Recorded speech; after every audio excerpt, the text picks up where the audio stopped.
Hi friends, welcome to my channel. My name is Oksana and today I want to share with you how to make my 3 absolute favorite fall drinks that are super easy to make and incredibly delicious, and they're all quite different from one another. So today we'll be making my favorite version of pumpkin spice latte, hot fruit punch, and fancy but easy and yummy cocktail for Halloween.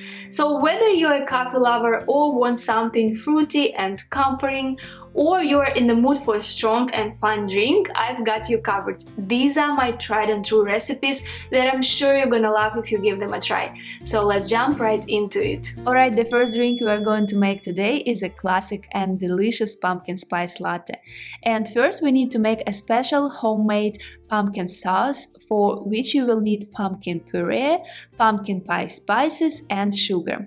Now, I've seen a lot of pumpkin latte recipes online where you need to mix milk with pumpkin stuff, then boil it, and then add it to your coffee.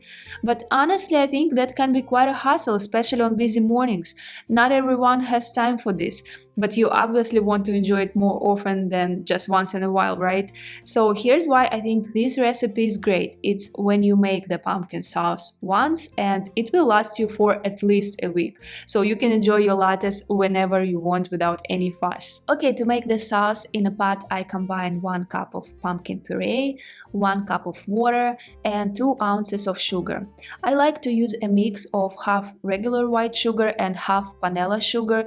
The vanilla will add a little more interesting flavor, in my opinion, more like caramel flavor, but it's totally optional. You can use any sugar you have or even a sugar substitute you prefer. Now about the sweetness, if you like sweet drinks like in Starbucks, you might want to add more than 2 ounces of sugar, because if you follow this exact recipe, your latte will be just slightly sweetened. So feel free to add more sugar if you like sweet drinks. I would say up to twice the amount I'm using here. And to this mix I add about 1 teaspoon of pumpkin pie spice. Also this time when I made my sauce, I completely forgot to add vanilla, but if you have some, be sure to add 1 vanilla bean or 1 or 2 teaspoons of vanilla extract for extra flavor. And once you've combined all the ingredients in the saucepan, bring it to a boil and then let it simmer for about 15 minutes and make sure to stir it constantly. It's very important to let the sauce simmer for a good while, at least 15 minutes, maybe even 20, so that it thickens well and all those little pumpkin pieces that were in the puree as well as the spices are thoroughly cooked, so that the sauce has a smooth and elastic texture. I hope it makes sense. After the sauce is cooked, let it cool down and then place it in a container and store in the fridge. It will keep perfectly well in the refrigerator, I would say for up to 2 weeks. So let's finally make a latte. Here's how I do it. I begin with the sauce and put about 2-3 teaspoons for 1 cup. And then I make 1 shot of espresso. While the espresso is brewing, I want to say how much I love my mini Nespresso machine. Before this I had a big, fancy and expensive coffee machine, and I'm very glad that now I have this baby. It takes up almost no space and I don't have to worry about grinding the coffee beans correctly or dealing with all the bells and whistles of a big machine. I just love her so much.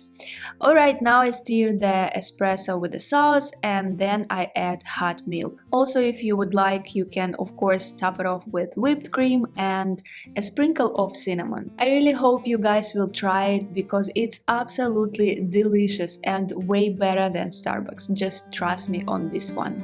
Alright, the next drink will be my all-time favorite hot fruit punch. For this you will need cherries, fresh mint, ginger and lemon, and also honey and cinnamon. My pot holds 1.5 liters, so I'll give you the recipe for that amount, but if you are planning to make a big batch for, let's say, a larger gathering, just scale up the ingredients accordingly. You can use either fresh or frozen cherries. Today I'm using frozen, and to get a bit of a juice, I add a little bit of a hot water to it and gently muddle them. Then I place these softened cherries into the pot along with a few sprigs of fresh mint leaves, and at this point I also add a little bit of hot water to the pot just to begin the process of soaking and infusing the cherries and mint together while we'll be adding the rest of the ingredients. Then I add a couple of lemon slices and a couple of small ginger slices.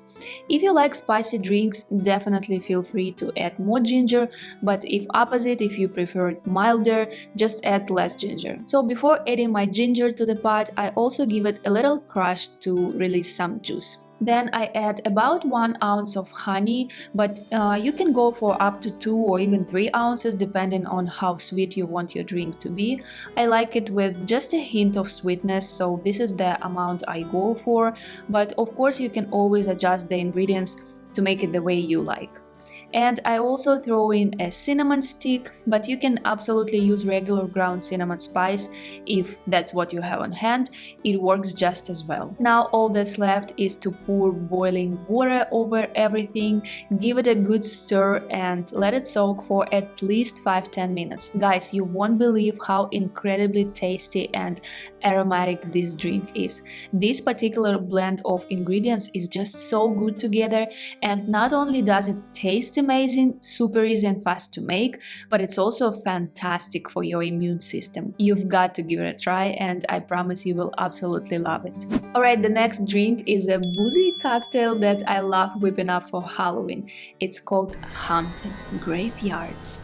Look, typically Halloween cocktails are all about the spookiness and appearance, but to be honest, they're rarely tasty.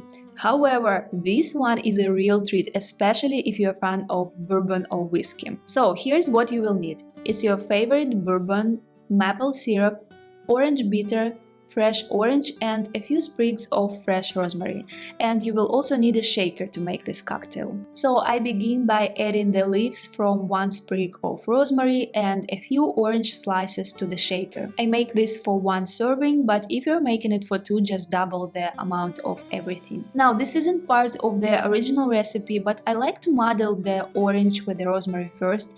It helps to release more orange juice into the drink, which I like, and also brings out more aroma essence of the rosemary, which I also like. Next up, I pour in 2 ounces of bourbon and 1 ounce of maple syrup. The original recipe has more syrup, ranging from 1.5 to 2 ounces, but I've adjusted it to my taste because otherwise for me it's too sweet. But again, if you like sweet drinks, just go for it. Then you also add about 3-4 splashes of orange bitter, and the final ingredient, add some ice to the shaker and give it a really good shake to make sure all the ingredients are thoroughly mixed, and then pour it into your spooky Halloween glass filled with ice.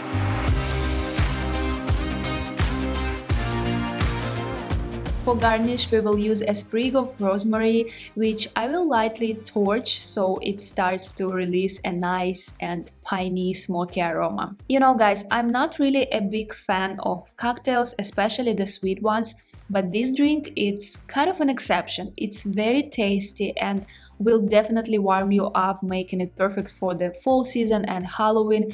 It's only once a year after all, so why not treat yourself? I really hope you guys enjoyed these drink recipes. If you like this video, I would truly appreciate it if you could give it a thumbs up, and feel free to share in the comments below your favorite fall drinks that you love. And that's a wrap for me this week. I'll catch you in the next video very soon. Bye for now.